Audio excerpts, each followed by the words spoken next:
es ist vollbracht, das eine zumindest. Und zwar hatte ich ja angekündigt, ich werde eine eigene Toolbar machen. Hier ist sie. Sogar mit Logo drauf. Kann man das sehen? Ja, ist egal. Lange Rede, kurzer Sinn. Wir haben hier eine Toolbar, die ist aus einem Stück Aluminium ausgefräst. Hat hier die zwei Stangen, wo ich die hier an der Maschine ganz einfach einschieben kann. Bis sie anlegt, dann schraube ich hier oben die Schrauben fest. Das kennt ihr alle. Nehme meine Toolbar und kann jetzt auch von der Rückseite von oben schleifen. Dazu habe ich gemacht eine eigene Software. Die zeige ich euch jetzt mal ganz kurz. Ich lade die mal kurz runter, dass ihr seht, wie das funktioniert. Dann könnt ihr euch das mal anschauen. Und ich denke mal, das Ganze wird es ja, ab Sonntag oder so in meinem Shop zum Download geben. Genauso diese vertikale Frontbase. Die werde ich auch in meinen Shop einstellen. Ich denke mal am Sonntag. Ab dann ist die zu bestellen. So sieht das nachher aus. Ich kann mal hier ein bisschen weiter rüber gehen. So. Und das wird dann einfach hier montiert. Ja. Kann ich rausnehmen. Habe das Ganze als einen Block. Brauche natürlich mir kein Teil von Tormek zu kaufen, das ich hier aufsetze. Das ist alles fertig gemacht. Die ganzen Maße sind hinterlegt an der Maschine in der Software. Von daher gesehen ist das eigentlich eine relativ einfache Sache. Die Toolbaren passen perfekt. Und jetzt gehen wir mal rüber zur Software und schauen uns das mal an. So. Also, wenn ihr die Software bekommt, dann bekommt ihr von mir einen Download-Link und dann könnt ihr praktisch die Software so runterladen. Das zeige ich euch jetzt mal ganz kurz. Herunterladen. Und jetzt sagt Windows Defender, das könnte ein Virus sein. Dem ist natürlich nicht so. Wenn ihr jetzt auf Verwerfen klickt, dann wird der Download abgebrochen. Wenn ihr hier drauf klickt und auf Beibehalten klickt, dann ist das jetzt runtergeladen. Wenn ich jetzt hier draufklicke und sage, zeig mir das mal im Ordner an, dann habe ich hier Schleif-Junkies Tormek, das ist meine Datei. Und jetzt sagt Defender wieder, das könnte ein Virus sein. Wenn ihr hier auf weitere Informationen klickt, sagt trotzdem ausführen. Dann habt ihr die Software da. So. Diese Software ist ganz speziell für die Tormek T8. Da sind alle Maße fest eingegeben. Ihr könnt jetzt hier oben praktisch, egal ob ihr jetzt ein CBN-Rad habt, was ein festes Maß hat, oder ihr habt jetzt einen Tormek-Stein, der hat 245 mm Durchmesser. Mit der Tab-Taste komme ich weiter. Ihr habt eine Werkstücklänge von 138 mm. Und ihr wollt einen 15er Winkel anschleifen, dann müsst ihr eure Toolbar 166,2 mm hoch einstellen, wenn ihr gegen die Richtung schleift. Das gleiche mit der vertikalen Frontbar.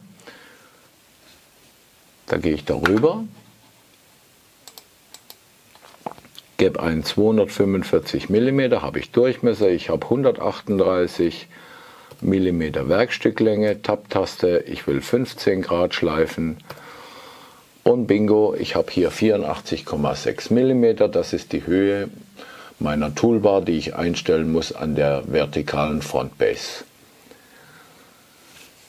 Dieses Feld ad hoc ist dazu da, wenn ihr zum Beispiel ein Küchenbeil oder eine Machete oder irgendetwas Längeres schleifen wollt, dann könnt ihr ich zeige euch das ganz kurz im Video, Augenblick. So, jetzt nochmal zu diesem Ad-Hoc-Feld.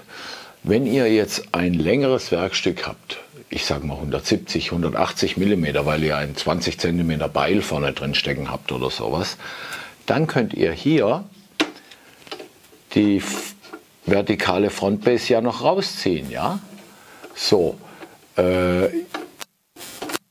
und dann müsst ihr bitte den Abstand von dem Block hier, von der Rückseite des Aluminiumblocks, bis hier vorne, wo die Aufnahme beginnt, diesen Abstand messen und in das Ad-Hoc-Feld eintragen, und schon wird euch wieder der richtige Winkel eingezeigt, den ihr einstellen müsst, um das Messer oder das Beil oder die Machete oder was auch immer zu schleifen. So, das war das. Dann kommen wir noch zu was anderem, und zwar, ich muss mal ein bisschen hoch machen, gehen wir ein bisschen weg noch, warte, andersrum. Und zwar ist das jetzt speziell für die T8 gedacht. Die meisten Leute, die ich kenne, haben eine T8, aber es gibt auch ganz unheimlich viele Leute, die haben zum Beispiel eine T4 oder eine T7. Das sind andere Maße wie bei der T8. Genauso, wenn jemand eine Supergrind hat oder eine Rekord oder eine Shepach oder eine Jet, eine Triton, was gibt es noch? Die Ven gibt es noch und Elmos gibt es noch.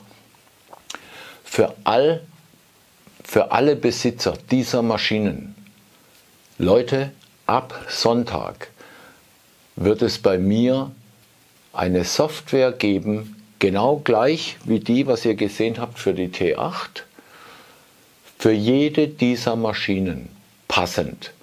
Ihr müsst nur 2 Maße eingeben, danach, das könnt ihr selbst rausmessen, ich zeige auch in einem Video, wie das dann funktioniert, danach habt ihr eine Software für euer Gerät. Ist vor allen Dingen auch interessant, wenn jemand eine eigene Front Vertical Base gebaut hat für sich selbst, und ich habe gesehen, dass ganz viele, die dann einfach die Software verwenden, weil sie können das einstellen, die können ihre Vertical Base einstellen, anhand von 2 Maßen passt das hundertprozentig. Und dann gibt es noch als last but not least noch eine dritte Software, die wird für Schleifböcke sein, so wie ich hier meinen Benchgrinder habe mit den Papierrädern drauf. Seid gespannt, es kommt noch einiges, was ist noch in Mache. In Mache ist ein Gerät, um dauerhaft eine Laserlinie auf das Rad zu werfen, hilft vielen beim Schleifen. Dann auch noch eine spezielle Beleuchtung direkt auf dem Rad beim Schleifen. Solche Dinge sind aber nur Kleinigkeiten, aber das kommt Step by Step. Das soll es jetzt erstmal gewesen sein. Ich denke mal, dass ich morgen oder übermorgen mal einen Test mache mit der Software. Ich weiß, die funktioniert, ich habe die abgeglichen. Die Software wurde entwickelt von einem Physiker. Was heißt entwickelt? Die hat es ja schon gegeben, nur wir haben ganz andere Berechnungen zugrunde gelegt. Also die ist praktisch komplett neu gemacht. Aber sie funktioniert hundertprozentig. Okay Leute, das soll es gewesen sein. Schönen Abend noch, bis dann. Übrigens noch ein kleiner Nachtrag zu den CBN-Rädern. Gestern Morgen, die waren mir ja versprochen, auf diese Woche hier in Deutschland zu sein. Ich habe eine UPS-Tracking-Nummer bekommen von meinem Hersteller letzten Mittwoch. Das heißt, er hat letzten Mittwoch die Papiere an UPS übersandt. Die Ware war zur Abholung bereit. Er hat mir zugesagt, am Montag, spätestens Dienstag sind die in Deutschland. Gestern Morgen habe ich reingeschaut, dann lagen die Pakete immer noch unabgeholt beim Hersteller. Leute, ihr könnt euch vorstellen, was ich für einen Hals gekriegt habe. Und dann habe ich dem über LinkedIn den angeschrieben, habe dem auch eine entsprechende Mail geschrieben und habe unsere Geschäftsbeziehung als einmalig deklariert, wenn er nicht dafür sorgt, dass die Räder noch diese Woche auf irgendeine Art und Weise nach Deutschland kommen. Ich habe die Schnauze voll jetzt. Ich stehe in der Schuld von vielen Leuten, die in meinem Shop bestellt haben und jetzt schon fast 6 Wochen auf diese Räder warten, und das geht gar nicht. Es ist einfach, bei einer Erstbestellung ist es ein bisschen schwieriger. Ja, die nächsten, ich habe ja schon wieder welche nachbestellt, weil die ich bestellt hatte, sind so gut wie alle weg. Ich denke mal, die nächste Lieferung ist in 2 Wochen bei mir, aber Das erste Mal war halt ein bisschen schwierig. Lange Rede, kurzer Sinn. Ich habe gerade eben, habe ich mir das Tracking angeschaut. Gestern Morgen waren sie noch beim Hersteller. Heute Abend jetzt sind sie in Belgien. Die liegen gerade bei FedEx in Belgien. Der hat das Ganze jetzt an FedEx übergeben und FedEx hat die gestern Morgen abgeholt. Gestern Abend waren sie in Japan, das habe ich verfolgt. Und jetzt, heute Abend, waren sie in Belgien. Ich denke mal, die sind morgen früh in Köln, weil in Köln verzollt FedEx generell alles am Flughafen Köln-Bonn.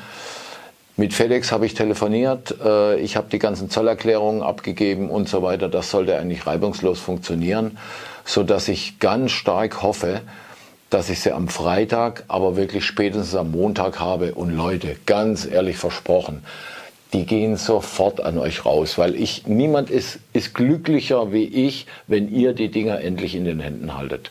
Also geduldet euch vielleicht noch maximal eine Woche, aber dann sollte das gewesen sein. Und ich habe eine Riesenlast von der Backe. Okay, jetzt aber wirklich Schluss für heute. Ciao.